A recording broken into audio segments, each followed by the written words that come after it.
estou aqui na Filadélfia, na Pensilvânia, e fiz algumas gravações, entrevistas com profissionais, estudantes, professores que vieram para o congresso dos 100 anos da Associação Americana de Terapia Ocupacional.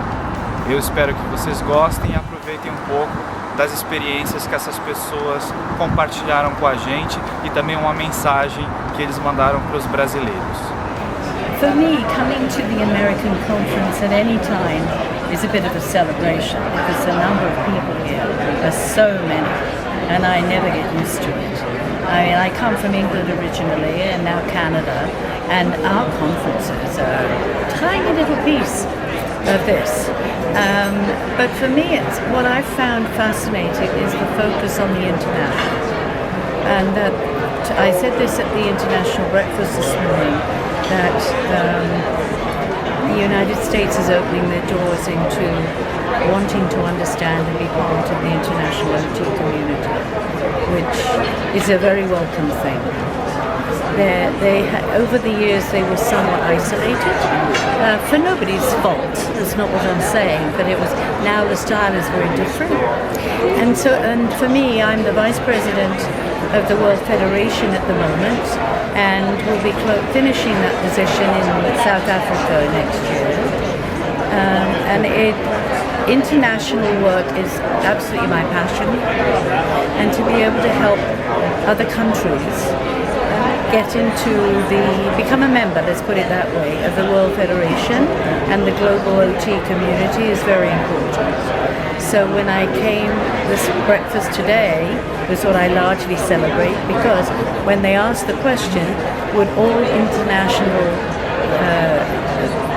people at this session stand, there were a huge number. I mean, we have people from Morocco and from Jordan and Sweden and Brazil, of course, in the conference, and many, many other countries as well. And to me, that's a joy of it, because in essence, OT is something that I am so grateful for in my life. And it's something you talk about celebration. I celebrate the fact that I've been an OT all my life. 51 years of practice as of this year. And I was going to say graduating, it's about time. And I'm retiring in December. So this whole year is a celebratory year for me. Thinking about the whole experience you have in my career? In your career, yes. And how do you see the occupational therapy along with all those years? And projecting the future, what do you think is the next step for the OTs? Great question. Okay, when I think of myself in OT school, I would not get into OT school now. It was a very different kind of candidate in those days. It was someone it was focused more on interpersonal skills and abilities, communication, ability to learn to be able to use your hands in a creative way. Very different. When I look at it now, though, the profession has grown in an exponential way over those 50 years. And I feel really lucky to have been here and gone along with that growth pattern, if you will. What's different? We have revisited and focused again on occupation-centered practice. We left it. And we left it, I think, out of fear, because in the 60s, 70s, 80s, it was pretty much, no, let's just say 60s, 70s, the medical model reigned supreme. And if you weren't, what we did was mundane. It was nothing much. It was the sexy stuff that was important. Emergency medicine, technology, robotic surgery. And I understand that. They're life-saving. But OT is life-saving too, in a very different way. The OT saves lives in relation to meaning, place, niche, connectedness. That's a very important part of life. So you may well be whole, you may be healed by the surgeon and the medication, but if you're disconnected from everything else, what do you do? Where are you? You're lost. And so I see this as a very important part of what our growth is in the last 10 years. What I see thing happening in the future is we may end up taking a lot of jobs that haven't got OT in the title, that we take other jobs like social capacity building, etc., etc., etc. I don't know what else, but we are going to venture into any aspect of modern life, and not just because someone has a diagnostic label. I believe we have a great deal to offer: retirement planning, meaning in later life. Palliative care, huge role for OT there, and family skills, mothering, fathering skills with children, whether they have a diagnosis or not. So I think people are beginning to understand that elusive concept of meaningful occupation, and they're seeing it. And when I say people, I mean people in general. Would you like to send a message to the Brazilians, the OTs? Of course. I would love to. And I've met so many of you over the years now, in the last 6 to 8 years, with the WFOT congresses and meetings. And really look forward to you becoming more of a powerhouse in the World Federation. You have a lot to give, and a tremendous amount to offer global OT practice, and I just wish for you to join in a more personal and engaged way. So come out, join us. Hello, my name is Jenny Stolkel. I am a professor of occupational therapy at the University of Wisconsin-Milwaukee here in the USA. I'm also the most recent past president of the American Occupational Therapy Association. And so during the years of 2013 to 16, when I served as president, I was able to help plan the party that we're experiencing here. Parts of it have been just overwhelmingly heartfelt. I believe that our practice is as rich as it is because we bring our heart as well as our minds and our experience and our bodies into what we do is we help people live life to its fullest. Being part of the occupational therapy profession is something I've been for 42 years, and I've loved every minute of it. I really feel that our profession is being increasingly recognized by others for the distinct value that we bring to everyday life and communities, for people and populations and communities. That's a piece of Vision 2025, which as president I was able to help shape, but had input from a therapist from around the world. So my hope is that in Brazil, our hope for health, well-being, and quality of life is a part of what occupational therapy delivers. Thank you for celebrating this wonderful centennial, but also celebrate what you have in your home and make it special. Thanks. Oi! From the United States and Philadelphia to Brazil.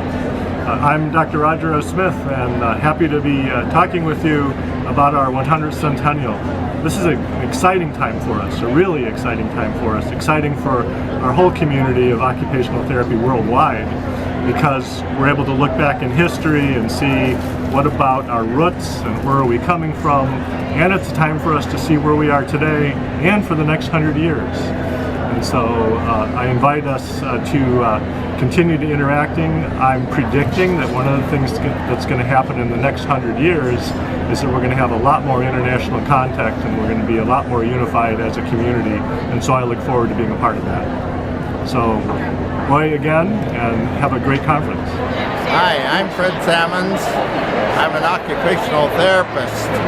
I'm 89 years old, and I've been an OT for more than 60 years. I started making equipment for my patients and started a business, and it's been a wonderful experience. I want to say greetings to the OTs in Brazil. I've been to Iguazu Falls and Sao Paulo Rio de Janeiro, but I wasn't linking up to the hospitals at that time. But I think you have the opportunity to do wonderful things with your people, with your culture, and with your society. That's what it takes, is to conform the therapy to your country. You don't need to copy the United States. You need to have exactly what matches your culture and your society, your people, Indians and all.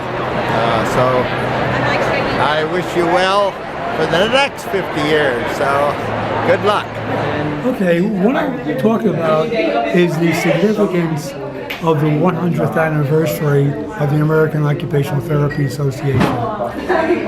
The occupational therapy profession started in 1917, and it started during the First World War, when there was a need for people to help these soldiers who had been disabled by the war to get back into the community.